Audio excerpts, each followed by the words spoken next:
علیکم ناظرین، ہماری آواز کے ساتھ میں اقبال خورشید۔ جیسا کہ آپ جانتے ہیں، متحدہ قومی مومن پاکستان کی ایک بڑی باشعور، پڑھی لکھی اور ایک بڑی سیاسی جماعت ہے۔ آج ہمارے ساتھ MKM پاکستان کے وہ رہنما موجود ہیں جو سیاست میں کسی تعارف کے محتاج نہیں۔ کا موسٹ سینئر پولیٹیکل پرسن، ہر دل عزیز ڈاکٹر فاروق ستار۔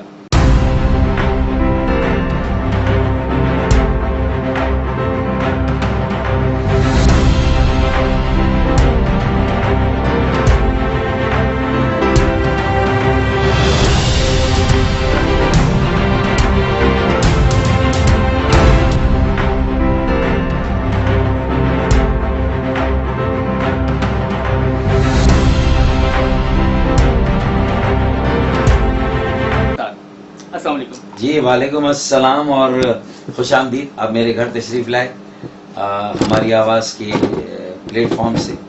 ڈاکٹر صاحب، سب سے پہلے تو آپ کو APMSO کا 42واں یوم تاسیس بہت بہت مبارک ہو۔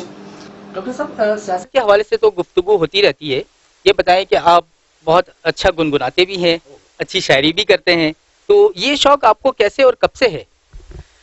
دیکھیں، میرے خیال میں جسے کہتے ہیں نا کہ لطیف احساسات اور انسان کی حساسیت ہوتی ہے اور جمالیاتی حس ہوتی ہے، تو اللہ کا شکر ہے جو ایستھیٹک سینس ہے وہ مجھے ایسا ماحول، تربیت، تعلیم شروع سے ملی کہ اور موسیقی تو دیکھیں روح کی غذا ہے اور اس کو زندگی سے آدمی باہر نہیں نکال سکتا۔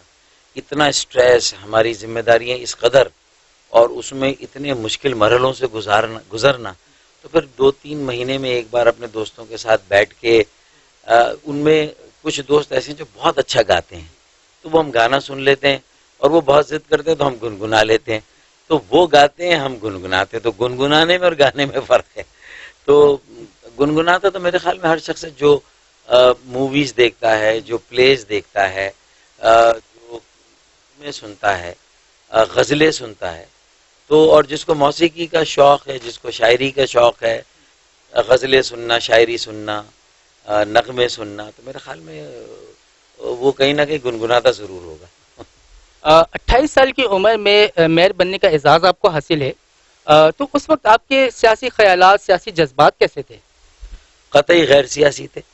سیاست کی کخ خبر نہیں تھی کہ سیاست کس چڑیا کا نام ہے، لیکن اور میرے تو جدی پشتی میں کسی نے سیاست نہیں کی۔ میں میمن فیملی سے ہوں، مہاجروں میں، مہاجروں کی جو ایک سب ذیلی کمیونٹی، میمن کمیونٹی، انڈیا سے ہجرت کر کے آئے تھے، گجرات سے، بھاونگر سے میرے والدین، تو میرے تو کہیں دور دور تک بھی میرے مطلب یہ کہ جد امجد میں سے کسی نے سیاست نہیں کی تھی۔ لیکن ایک جذبہ تو ہوگا کہ ہم جو ہے وہ مطلب آپ ایک اعلیٰ عہدے پہ فائز ہوئے، میئر بنے، تو ایک سیاسی جذبہ ہوگا، کچھ ہم سے شیئر کریں جو آپ لوگوں کی خدمت کرنا چاہتے تھے سیاست میں آ کر۔ کوئی جذبہ تھا خدمت کرنے کا، ظلم کو ظلم کہنے کا، ناانصافی کو ناانصافی کہنے کا، اور اس زمانے میں ایک کوٹا سسٹم لاگو ہوا تھا جو صرف سندھ میں نافذ ہوا، اور اس کے مطابق سندھ دیہی اور شہری کی تقسیم کی گئی، داخلے ہوں پیشہ ورانہ تعلیمی اداروں میں یا جو ہے سرکاری ملازمتوں میں، تو اس میں شہروں کا کوٹا بہت کم رکھا گیا۔ یہاں اچھے نمبر لینے والے، بہت میرٹ پہ قابل بچوں کو میڈیکل کالج میں، انجینئرنگ یونیورسٹیوں میں، لا کالج میں داخلے نہیں ملتے تھے، اور جو سندھ کے علاقے اندرونی، لاڑکانہ، دادو، ہمارے بھائی ہیں وہاں، وہ ہماری بہنیں بیٹیاں ہیں وہاں جو میرے سندھی بولنے والے، ان سے ہمیں ذاتی کوئی پرخاش نہیں ہے، لیکن یہ ناانصافی تھی کہ وہاں 3rd ڈویژنر تھے، ان کو داخلہ مل جاتا تھا، اور یہاں 1st ڈویژنر کو داخلہ نہیں ملتا تھا۔ تو ظاہر ہے کہ پھر جب MKM کے بانی جناب الطاف حسین نے اس زمانے میں APMSO بنائی، تو ہم بھی اسی داخلے کے پھیرے میں آئے ہوئے تھے، اور ہمیں 1 سال نہیں ملا، ہم نے 10 پرچے ریپیٹ کیے، تو 1 نمبر سے کراچی میں رہ گئے، اور لیاقت میڈیکل کالج جامشورہ حیدرآباد میں ملا، اور وہاں جس طرح قوم پرستی کا ایک رجحان دیکھا، اور جو سلوک مہاجروں کے ساتھ، مہاجر طلبہ طالبہ کے ساتھ دیکھا تھا، تو اس سے یہ اندازہ ہوا کہ بھئی ہم تو کبھی سوچ بھی نہیں سکتے تھے کہ ہم مسلمان اور پاکستانی ہونے کے علاوہ کچھ اور ہیں۔ تو وہاں سے یہ معلوم ہوا کہ نہیں جی، پاکستان کے انتظامی معاملات میں پاکستان کے مختلف صوبوں اور شہروں میں جو نظم و نسق ہے، جو سرکاری نظم و نسق ہے، اس میں مسلمان ہونا کافی نہیں ہے، پاکستانی ہونا کافی نہیں، بلکہ اس کے علاوہ بھی آپ کی کوئی شناخت ہے. تو پھر میرے خیال میں جب داخلے نہیں ملے، اچھے نمبروں کے باوجود میرٹ کا قتل ہوا، تو مہاجر نوجوانوں نے سوچنا شروع کیا، اور غالباً الطاف حسین صاحب نے ان کی دکھتی رگ پر ہاتھ رکھا اور لوگ جوگ در جوگ اے پی ایم ایس او میں شامل ہو گئے. تو یہ تھا، تو ہم بھی آگے، لیکن ہم یہ سمجھتے تھے کہ کالج لائف تک ہے. جب داخلہ مل گیا، لیکن ہمیں احساس تھا کہ ہمیں کتنی مشکل سے داخلہ ملا. مجھے حیدرآباد میں ملا، پھر میں کئی ہزار روپے دے کے ایک اسٹوڈنٹ کو، وہ اندرون سندھ گیا، میں کراچی آیا، اور یہاں پر بھی جو ماحول تھا کوئی بہت اچھا نہیں تھا. پھر سوچا کہ کالج کی حد تک ہے، لیکن جب کالج میں اے پی ایم ایس او میں رہے تو اسی اسنا میں عوامی سطح کی 84 میں ایم کیو ایم بھی بن گئی، مہاجر قومی موومنٹ. اس کی میڈیکل ایڈ کمیٹی کا میں انچارج بن گیا، اور اس کے بعد بلدیاتی الیکشن ہو گئے. جیسے ہی ڈاکٹر بنا، ہاؤس جاب کیا، تو پتہ چلا کہ میئر بنا دیا گیا. تو اس کا مطلب ہے کہ نہ چاہتے ہوئے بھی عوامی اور قومی سیاست پہ آ گئے، اور میئر بن گئے. اتنی بڑی ذمہ داری میرے گلے میں ڈال دی گئی، تو پھر مجھے تو ظاہر ہے کہ اس ذمہ داری کو اٹھانا تھا. پھر پیچھے مڑ کر نہیں دیکھا، اور کتابوں کو کیا بند، نہ پوسٹ گریجویشن کی، نہ کنسلٹنٹ بنے. ہاں، جو کنسلٹنسی ہوئی وہ سیاست میں، سماجی خدمت میں، عوامی خدمت میں، لوگوں کے مسائل حل کرنے میں. پھر پی ایچ ڈی بھی کی اور ایم فل بھی کیا، اور پھر لوگوں کی خدمت کی، اور بلا امتیاز کی. بنے تھے مہاجر پلیٹ فارم پر، لیکن کسی پنجابی، بلوچ، سندھی، سرائکی، ہزارے وال، پختون، گلگیتی، بلتی، کشمیری، کسی کا حق نہیں مارا. جو میئر بننے کے بعد جو چیئرمین تھے، جو کاؤنسلر تھے دوسری زبان، پی پی آئی، پنجابی پختون اتحاد، ان کو بھی اتنا ہی بجٹ دیا گرین ٹاؤن کے لیے، پنجاب ٹاؤن کے لیے، فرنٹیئر کالونی کے لیے، جتنا بجٹ لیاقت آباد کے کاؤنسلروں کو. بالکل میرٹ کے بنا. میرٹ. اچھا ڈاکٹر صاحب، ہم نے دیکھا کہ بہت ساری سیاسی جماعتوں نے آپ کو اپنی پارٹی میں شامل ہونے کی دعوت دی، لیکن آپ کا کہنا ہے کہ میرا سیاسی مستقبل ہمیشہ ایم کیو ایم پاکستان کے ساتھ ہے. ایم کیو ایم پاکستان کا سیاسی مستقبل کیا ہے؟ دیکھیں، میرا مستقبل تو گیا بھاڑ میں.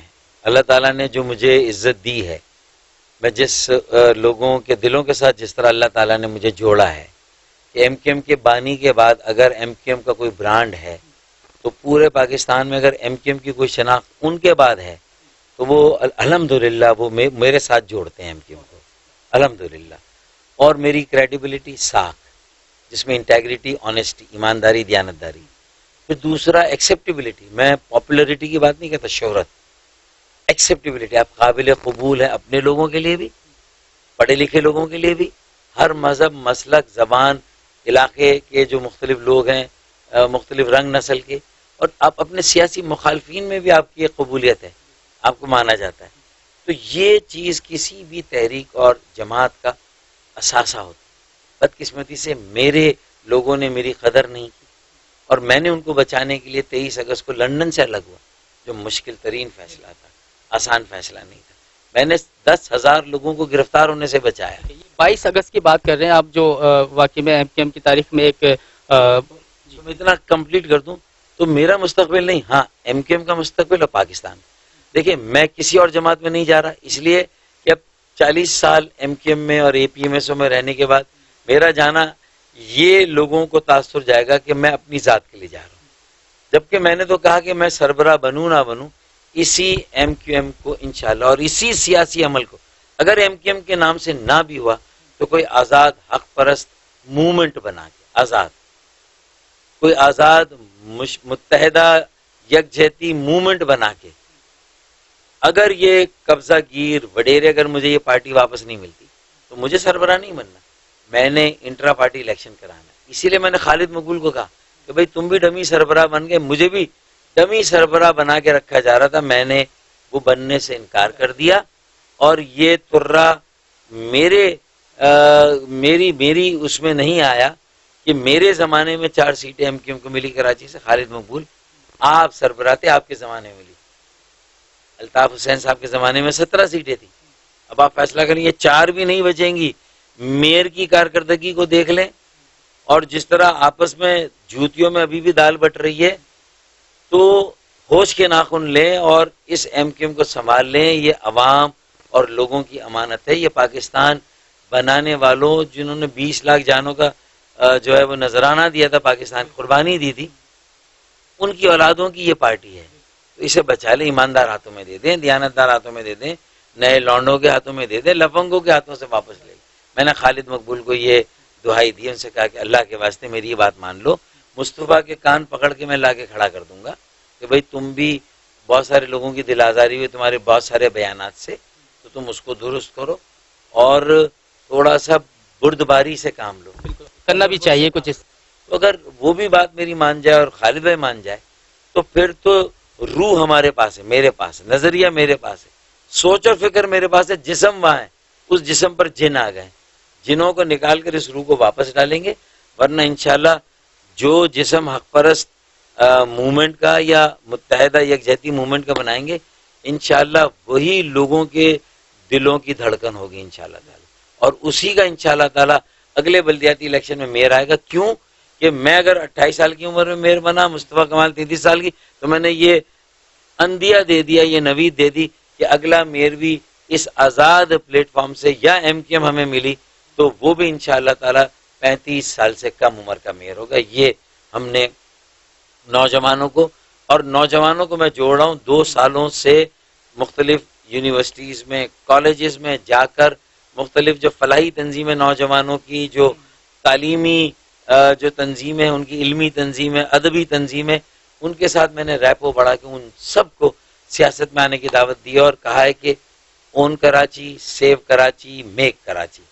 ڈاکٹر صاحب، آپ یہ سمجھتے ہیں کہ 1986 کی متحدہ قومی موومنٹ کیا یہ دوبارہ بن سکتی ہے؟ کیا ممکن ہے یہ؟ 1984 کی جب یہ مہاجر قومی موومنٹ بنی تھی، اب یہ ہوگی تو متحدہ، لیکن اس وقت جو باہمی عزت اور احترام تھا، ایک دوسرے کے ساتھ جو ایک والہانہ محبت تھی، کرپشن دور دور تک کہیں پر نہیں تھی، میرٹ پر فیصلے ہوتے تھے، کوئی اقربا پروری نہیں تھی، نوجوانوں کو زیادہ موقع دیا جاتا تھا. 65% رابطہ کمیٹی میں بھی ہمیں 35 سال سے کم عمر لوگوں کو الیکٹ کرانا ہے الیکشن میں، اور بلدیاتی انتخابات میں بھی 65% وہ امیدوار کامیاب ہو جو 35 سال سے کم ہے. لفنگوں سے سیاسی عمل اور کراچی اور حیدرآباد کو لیں گے، لونڈوں کے ہاتھوں میں دیں گے انشاءاللہ. دلہا بھی یعنی میئر بھی کم عمر ہوگا اور اس کی بارات بھی کم عمر ہوگی. انرجی، فائر، وگر، جوش، جذبہ، ولولہ. اور میرے پاس اگر ویژن ہے تو ان کے پاس انوویشن. ویژن ہے بصیرت، انوویشن ہے جدت. آج کے زمانے میں بصیرت جدت کے بغیر بیکار ہے. تو ہم اس کا آمیزش کریں گے، ملاپ کریں گے کہ بھائی ہمارے پاس ویژن، ہمارے بچوں کے پاس جدت. بصیرت اور جدت کو ملائیں گے، پھر پیچھے مڑ کر نہیں دیکھیں گے. صاف ستھری، سلجھی، پڑھے لکھے لوگوں کی، خاندانی لوگوں کی، جو لوگوں کی بے لوث خدمت کا جذبہ ہو، جو خلوص دل کے ساتھ لوگوں کی خدمت کریں. اللہ کا ڈر، لوگوں کا درد دل میں ہو، مسائل حل کرنے کا جنون ہو، مسائل کیا ہیں اس کا ادراک ہو، کیسے حل ہوں اس کا معلوم ہو. ایسی ٹیم تیار کر رہے ہیں. اچھے لوگوں کے ہاتھوں میں ایم کیو ایم کی یا اس سیاسی عمل کی قیادت دیں گے اور اچھے لوگوں کے ہاتھوں میں بلدیات دیں گے. اور الحمدللہ میں جب دل سے یہ بات کرتا ہوں تو لوگوں کے دل پر یہ بات اثر کر رہی ہے. اور ابھی جو میرا 42واں یوم تاسیس ہوا، اس میں 300 نوجوان نئے جو تھے وہ میرے ساتھ شامل ہوئے، کھڑے ہوئے. یہ پی ٹی آئی کے بھی تھے، جامعات کے بھی ہیں، اور یہ اپنے اپنے علاقوں میں اب U C chairman, vice chairman وہ پینل تیار کر رہے ہیں اور میری یو سی کا ڈھانچہ تیار کر رہے ہیں. ایم کیو ایم مل گئی تو اس میں یہ ڈھانچہ ڈال دیں گے، نہیں ملی تو حق پرست موومنٹ کے نام سے الیکشن. ڈاکٹر صاحب، آخر میں اشعار کے چند لائن آپ سے سننا چاہیں گے. دیکھیں، غیروں کے لیے تو ہمیشہ یہ شعر پڑھتے ہیں. اس مرتبہ چونکہ میرے اپنوں نے میرے ساتھ برادران یوسف جیسا سلوک کیا اور مجھے اپنے سے الگ کیا، تو میں یہ شعر غیروں کے لیے بھی پڑھ رہا ہوں اور اپنوں کے لیے بھی پڑھ رہا ہوں کہ وہ کہتے ہیں نا کہ ابھی غنیمت ہے صبر میرا، ابھی لبالب بھرا نہیں، ابھی غنیمت ہے صبر میرا، ابھی لبالب بھرا نہیں، وہ مجھ کو مردہ سمجھ رہا ہے، اسے کہو میں مرا نہیں۔ بہت خوب، بہت خوب ڈاکٹر صاحب، آپ کا بہت شکریہ کہ آپ نے ہمارے لیے وقت نکالا۔ ناظرین، آپ نے گفتگو سنی ڈاکٹر فاروق ستار صاحب کی، ہماری نیک خواہشات ان کے ساتھ ہیں۔ اس کے ساتھ ہی ہماری آواز کی ٹیم سے مجھے اجازت دیجیے، اللہ حافظ۔